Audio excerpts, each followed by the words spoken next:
The Silent Healer, Ethan's Inner Voice. The fluorescent lights of Boston General Hospital cast harsh shadows across Dr. Ethan Kim's face as he stared at his trembling hands. These same hands had performed countless surgeries, saved numerous lives, yet lately they felt foreign to him. The weight of his surgical mask seemed to suffocate him, each breath a labor against the mounting pressure in his chest.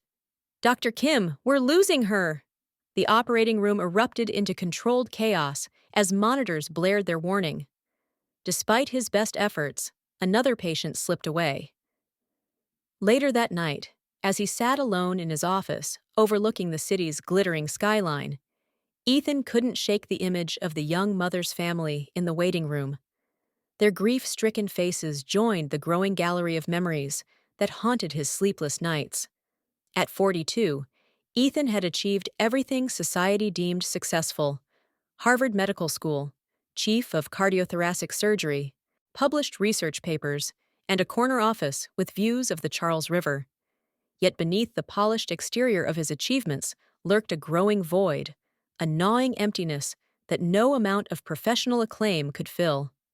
His colleague, Dr. Sarah Chen, noticed the changes first: the dark circles under his eyes, the slight tremor in his usually steady hands, the way he withdrew from the hospital's social gatherings. "Ethan, when was the last time you truly rested?" she asked one day, sliding a brochure across his desk. The glossy pages advertised a meditation retreat in the mountains of Colorado, promising transformation and inner peace.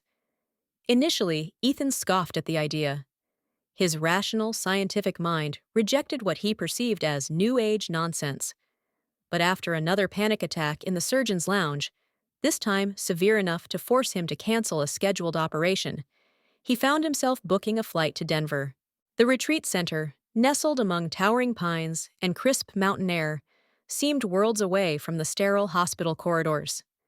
Here, time moved differently. Days were marked not by surgical schedules, but by the rising and setting sun, by the rhythm of breath and the gentle ring of meditation bells.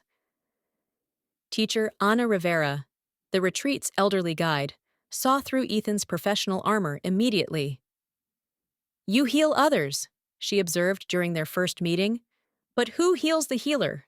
Her words cracked something open inside him, releasing years of suppressed emotions: the guilt over lives lost, the pressure of impossible decisions, the loneliness of carrying such heavy responsibilities. Through daily meditation and yoga practices, Ethan began to discover a different kind of anatomy, the landscape of his own inner world. He learned to listen to the wisdom of silence, to feel the connection between mind and body, to understand that healing wasn't just about fixing what was broken, but nurturing what remained whole. Returning to Boston, Ethan brought this new awareness into his practice. His colleagues noticed the change immediately. The surgeon who once rushed through patient consultations now took time to truly listen. He began incorporating breathing techniques into preoperative preparations, teaching patients to find their own inner stillness before procedures. Inspired by his transformation, Ethan established the Mind-Body Healing Center at Boston General, a revolutionary program combining traditional surgical practices with meditation and mindfulness training. Initial skepticism from the medical board gave way to amazement as patient outcomes improved and recovery times shortened. Dr. Sarah Chen, who had first handed him that retreat brochure, became his strongest ally. Together, they conducted research studies on the impact of mindfulness practices on surgical recovery, publishing groundbreaking papers that challenged traditional medical paradigms. But perhaps the most profound change was in Ethan himself. The anxiety that once threatened to derail his career became a teacher, guiding him toward deeper self-understanding. His morning meditation practice became as essential as surgical rounds, each breath a reminder of the delicate balance between giving and receiving care. Years later, speaking at a medical conference, Ethan shared his journey with a new generation of surgeons. "Medicine taught me how to save lives," he told them, "but mindfulness taught me how to live. We cannot truly heal others until we learn to heal ourselves."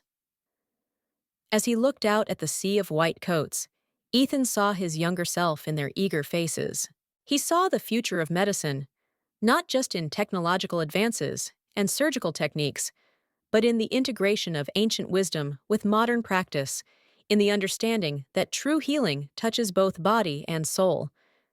The anxious surgeon, who once struggled to breathe, had become a bridge between two worlds, showing others that the path to healing others begins with healing oneself.